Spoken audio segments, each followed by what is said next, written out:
cognitive dissonance is the uncomfortable feeling people get Oh my when god. Please stop. Jesus. I'm sorry. What my lovely co-host was trying to say is basically the brain, it hates contradiction, right?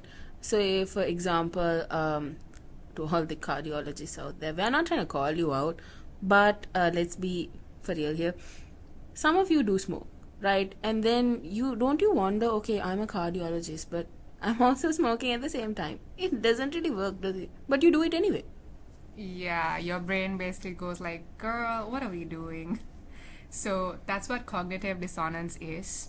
And if you're wondering why we're talking about cognitive dissonance, well, guess what? We're the Unplanted Wallflowers. And we are here to talk about all things psychology. Woohoo! Cue music that you can, sing in your head or something. Thanks, guys. Oh my god. So why does it happen? Well, I think humans like consistency because, we want like our actions and whatever we believe in to sort of make sense together, right? Yes. Because, yeah, like, when they clash, the brain gets uncomfortable and it tries to reduce the discomfort somehow. So basically your brain says, I believe this and then I do this to match. But then in some cases, the belief and the action don't go together, and that's what cognitive dissonance is. Yeah, because, and then let's say they don't, your brain starts doing the most random things, or just going all over the like place. gymnastics. Like gymnastics. I can't do gymnastics, but my But your brain, brain can. my brain can, to try to make it feel okay, like, oh, it's all good. God. Oh my god. Now who came up with this?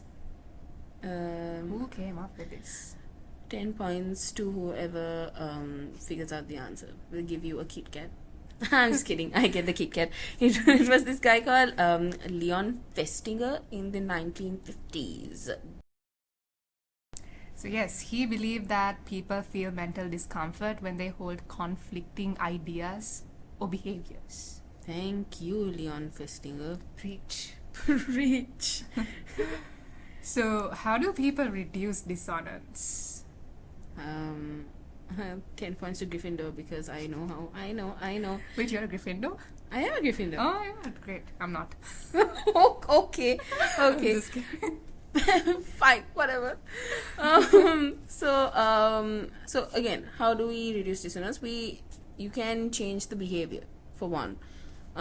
So what you can do is you can change what you're doing, so your action to match like whatever you believe in. Exactly. So like, if you are a cardiologist, stop smoking. Exactly, because why? It's healthy and you are a cardiologist, for Right. for God's sake. And another way to reduce dissonance is to change your belief, I guess. Mm-hmm. So instead of just changing the behavior, you can just change the way you think about it. So, okay, you are a cardiologist and you are smoking. Stop being a cardiologist. For real. Like, stop either thing and then you're good to go. You would not have that dissonance. You wouldn't feel that discomfort. There won't be gymnastics happening in your Yeah. head. So in that case, you're good to go. Yeah, exactly. Just try to protect the peace in your brain, man. Here comes the worst part. Justifying the behavior. Oh my God, imagine Justifying. doing that. I know. So, for those who don't know what justifying is, I mean, I know you do, but for those who apparently don't, it's when you make excuses, to reduce your so-called guilt or whatever discomfort you feel. So, like, let's say, people who vape, right? I'm not calling you out. You do you, but like, you would say, oh, I only vape, when I'm out with friends. Like, I don't vape all the time. Or like, it's not that bad. Oh, Like, when you it's say- bad. When you say like, everybody does it, so let me do it too. Like, no. No, if a donkey jumped into the well, you are not going to jump also. Right. So Good this is like Lord. when your brain becomes a lawyer. Like, Mm. you don't want that. Your I mean, Honor. no shade to the lawyers out there, but I know. It seems like we're shaming a lot of people, but we're not. Okay. we're just shading the behavior. Yes, exactly. So, yes, we have a bunch of examples that happen in everyday life. It's not just the cardiologist smoking and vapors vaping. Exactly. So, for those who are in relationships, right, there's cognitive dissonance there as well.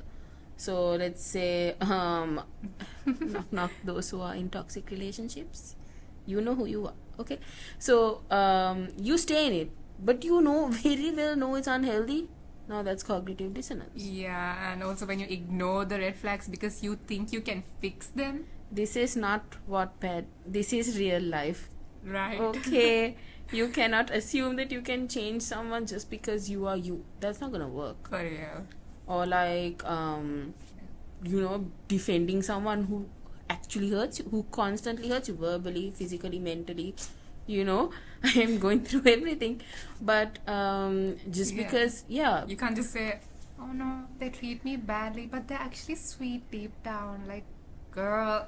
please, like, let your brain relax. Okay, it's like a tsunami.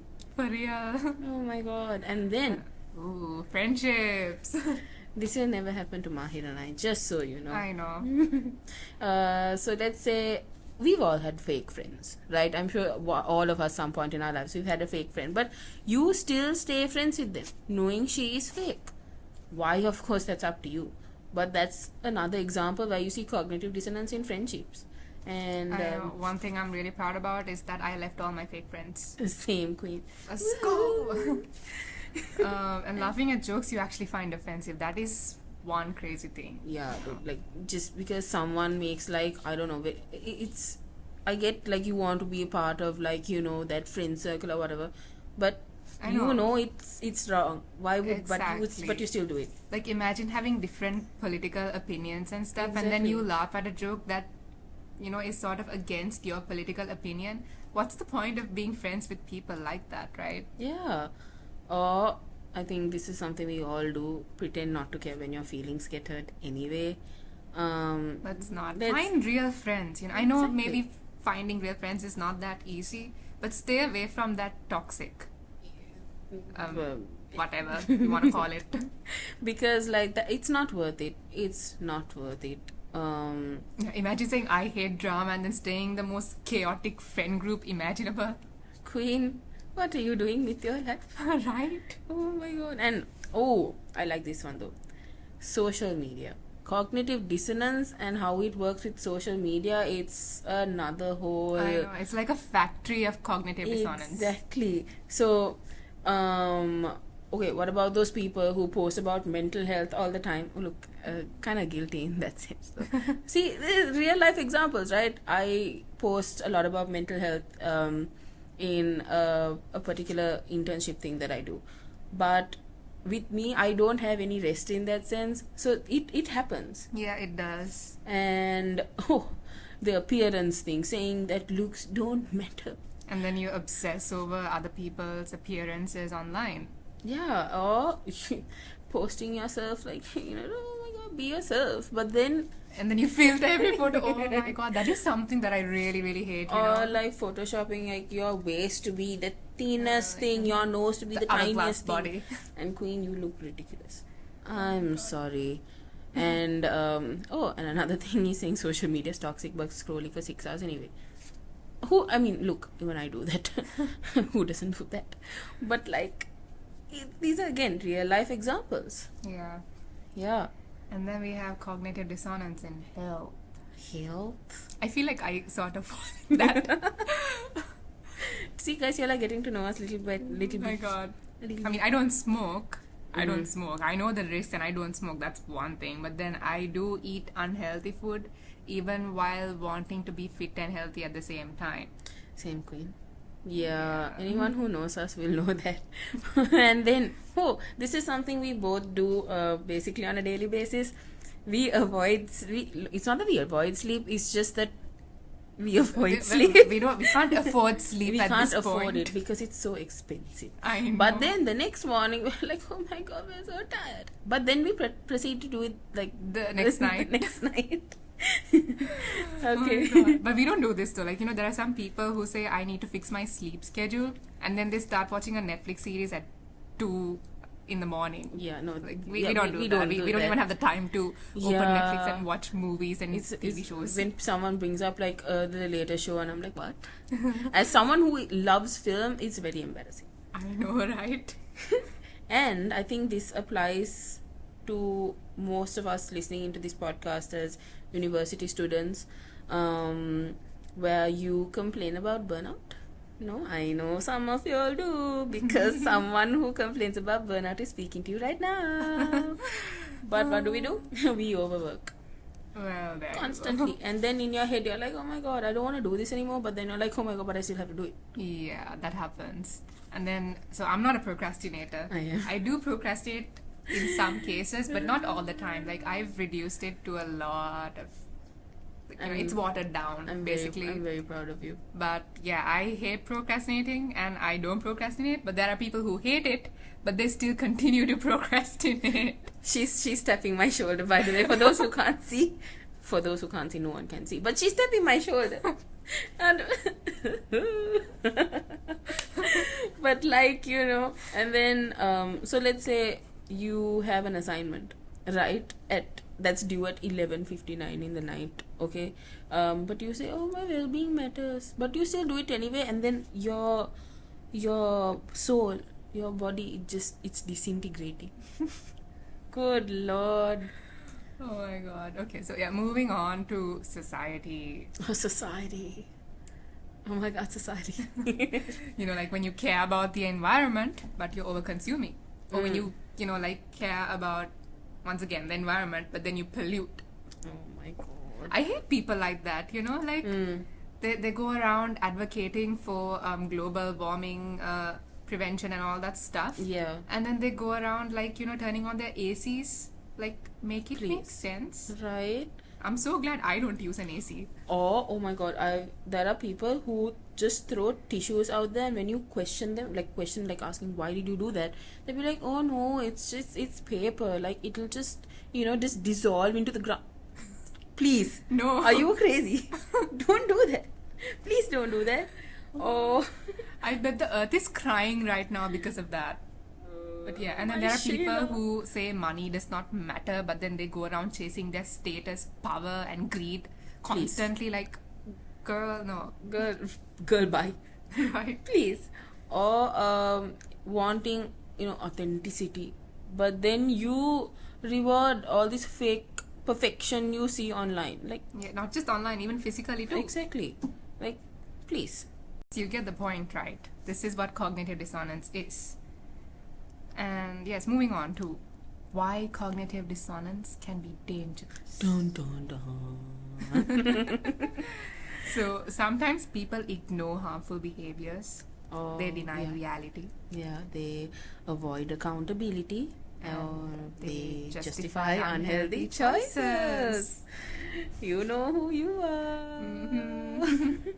So for example, there are people who defend harmful behavior because admitting the truth would hurt their self-image. See, that's a whole other thing we can get into, but yeah, I mean, see, in terms of like cognitive dissonance also comes with things like self-respect and making sure that you put yourself first, right? Because just because you want to be a part of like a certain social circle, or you just want to show that you have this kind of status and all of that, it's not worth it, because as we said, cognitive dissonance can be very dangerous. But cognitive dissonance is not always bad. Da-da-da-da. So sometimes cognitive dissonance can also lead to growth. Can you tell me why? Because discomfort can force people to reflect and change. Yeah, because so let's say, for example, it's like an epiphany. Like, wait a minute, my actions don't match like what I believe in. Yeah, like you can't expect everyone to be self-conscious all the time to know what their beliefs are and what actions are there. Like the discomfort is more or less subconscious. So this is like that one time where you can reflect, oh, okay, so I have this belief, but I'm doing this action. And then you can reflect, like what we said before about changing your behavior or your belief. Yeah. You can do that. Exactly. And then hopefully it would lead to something much healthier for you. Exactly. But apart from that, there are also like pretty common, I think, misconceptions that people also can have about cognitive dissonance, which we would like to clear up too, because there's not just the good and the bad. There's like a bit more of like a gray area here. So yeah. Some of it could be people, like some people could say people who experience cognitive dissonance are hypocrites. But that's not always the case because literally everyone experiences cognitive dissonance sometimes. Yeah. So that does not make that person a hypocrite, because, like I said, this is a subconscious matter. Not everyone would consciously be aware that they are doing something against their beliefs. Yeah. So that does not make them a hypocrite. Exactly. And another one would be that smart people never experience it. Please, smart with people air are not quotes. perfect. They are not perfect. Right. Wrong. See, if I could put like a sound, like an effect, I would. Because look, just because you are smart and you claim to be intelligent or whatever, it does not remove that emotional bias.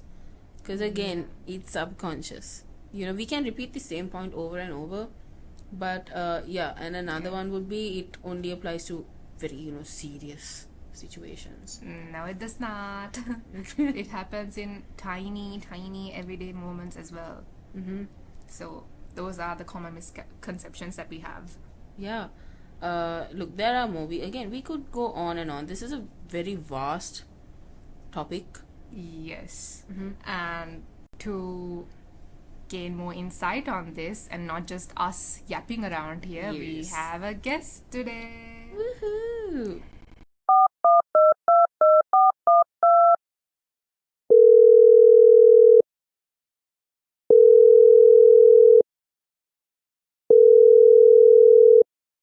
So, Savini, why don't you introduce our guests to our listeners?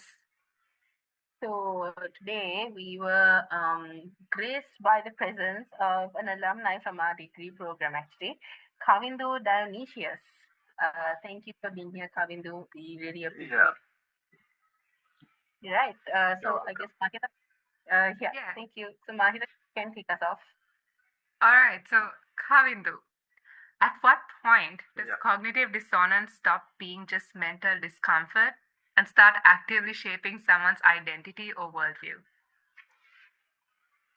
Well, okay, you're getting directly to the questions. Okay, so I mean, I don't think anyone could necessarily um, de- realize at what point it has affected them, but it's more of I think when they start to display things of like stressful behavior, anxious thoughts, and also having a bit of an identity crisis. I think that would also be a moment where you get to sort of see it happening. I guess that you can identify that person is going through cognitive dissonance, I would say.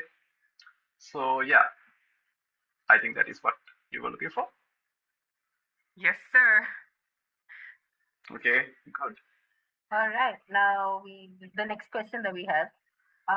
Why Mhm. do some people resolve cognitive dissonance by changing their beliefs, while others double down even when evidence contradicts them? So see, it really depends on the person, I would say, and I don't know whether I could also go ahead and say that people resolve it properly because sometimes what people do is, when they go through cognitive dissonance, they try to justify it further with a different type of belief, I would say. For example, if a person is aware about climate crisis and everything, they would be like, oh my God, the planet is heating up. But at the same time, they could be driving like a Hummer or something that is extremely fuel hungry vehicles. But then, they are like, oh, they have the cognitive dissonance of like, I am driving a power hungry vehicle while the plant is heating up. But then they would come up with the alternative thought of, now it's just, these people that are trying to spread the false news. It's people trying to fight against oil giants and everything. So I think that is the most common sort of way of thinking I think everyone has, including you and I. In terms of people that want to change their beliefs, I think that is really on people that want to, have an open mind and have that need to be like, maybe I am thinking things wrong. So as the moment a person becomes introspective and very self-aware, I think that is when they can actually change their beliefs. Otherwise, it's generally, as far as normal people go, it's more people piling onto their cognitive dissonance by justifying themselves. Thank you. That actually makes sense. Yeah. Good. How does cognitive dissonance interact with ego and self-image when someone is confronted with being wrong? Well, I think that is a very, it's a very paradigm shattering moment. I think I would define it for anyone. Because I think, when it comes to social media as well, the algorithm actually feeds in such a way that you don't get cognitive dissonance. So, for example, if you take something like abortion, there's pro-choice and pro-life people. And if you are a pro-choice person, the algorithm will only feed you news and beliefs and content of pro-life. If you're a pro-life person, sorry. So you would only get the pro-life. So you wouldn't get the pro-choice news or any content about pro-choice because that will cause cognitive dissonance, and that would get you to be like, is my thinking wrong? So I think with the use of media alone, our ego is expanded, or it's fed into all the time. So because of that, I think the paradigm shattering things can be even more effective, and that can leave a person numb, I guess. Because if we look at it, for example, I think one thing we can look at is the Epstein files, for example. Everyone had this. We understood that politicians and celebrities can be pricks. They can be weird and everything, but we didn't know to what extent. But once we read the Epstein files, some of the files, even when I personally read some of these things, I was like, I knew people were terrible, but I didn't know how terrible they were. And that can leave you in a state of shock, I guess, because your body is also absorbing the news in a sense, I would say. So yeah.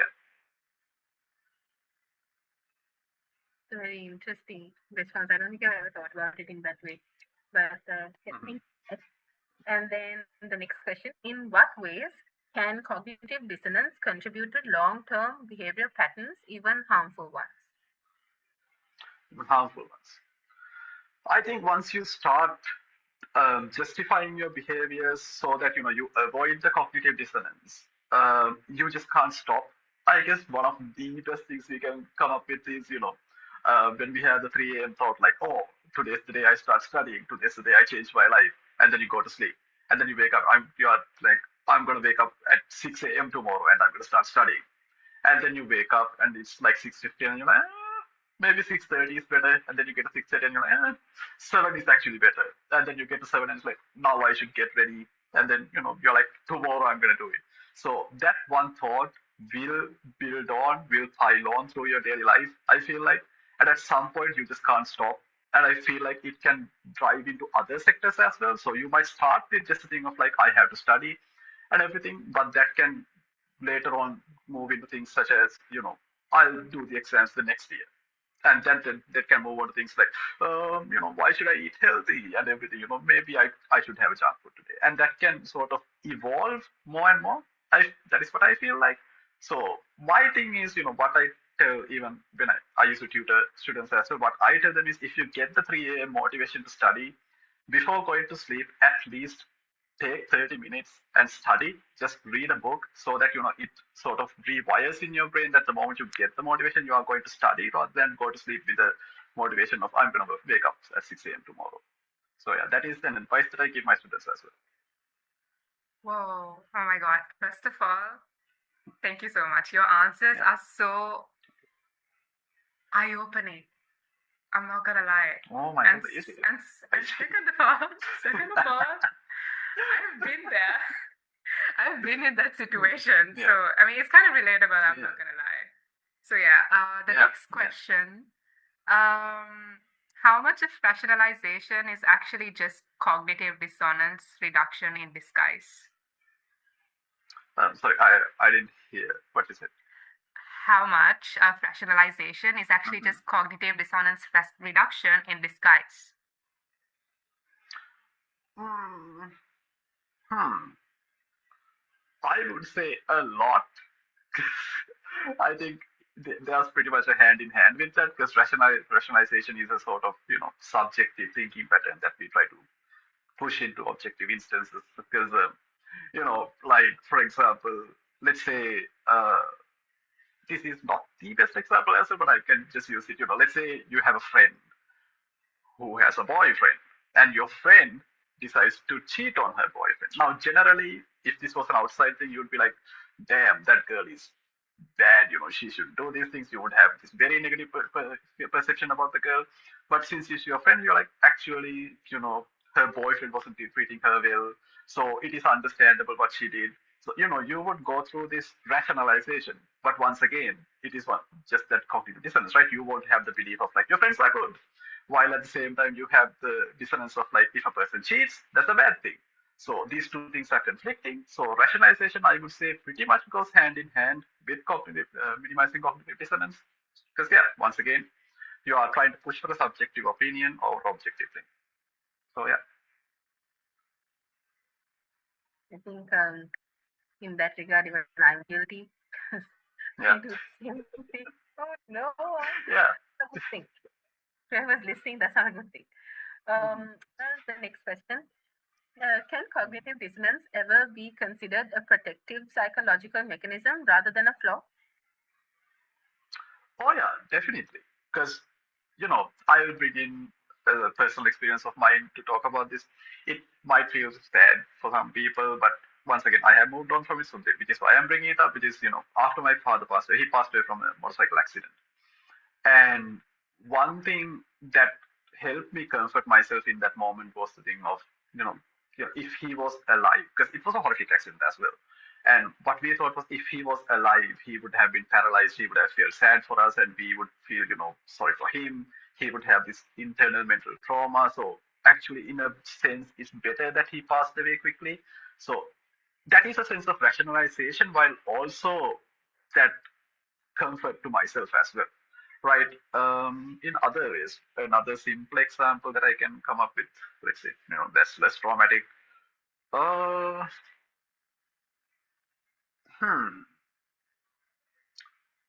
I can't think of anything that could immediately out of my head. But I would also say, just that I guess there is a little bit of comfort in the way that you think. Because, while even if you take climate change, like, yeah, you are supposed to take part in it. But at the same time, having that little comfort of, I spent so much money on this vehicle, so I'm going to use it. I guess it helps you as well, because, it's very difficult for people to actually switch lifestyles as well. Right, you can't immediately go from like a fuel efficient, fuel consuming vehicle to an electric vehicle or a hybrid. You can't do that. And sometimes even if you take things like diet change, right, you can't go from like a normal person who's eating meat occasionally to a vegan lifestyle, because vegan lifestyles are expensive. So using that sort of comfort to avoid the cognitive dissonance can help in a very different way. While it might give you the mental comfort, it can also branch out into economic aspects as well. Like I said, you can't go for an EV all of a sudden. You can't change to veganism. So yeah, I guess it does have some protective factors. Oh my God. First of all, may your dad rest in peace. And Yep. yeah, we are done with questions. So I must say these were very, very insightful answers that our listeners could, gain from. So yes, Okay. thank you so much. Honestly, thank you for being here. Yeah, you're welcome. You're welcome. Being here. Yeah, you're welcome.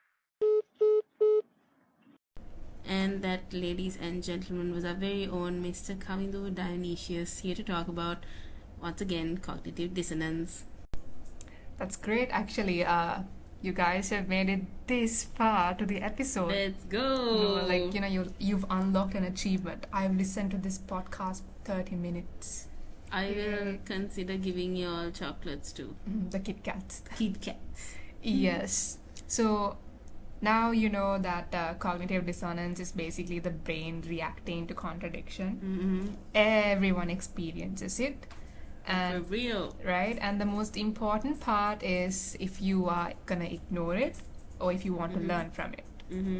Because sometimes growth begins the moment we stop defending our contradictions and start understanding them instead. Very well said. Right. Thank you, Mahira. So I guess this is goodbye. Oh no! Hey, but you can tune in on the 21st of May and listen to our next episode. Let's go! So until then, we wallflowers are out.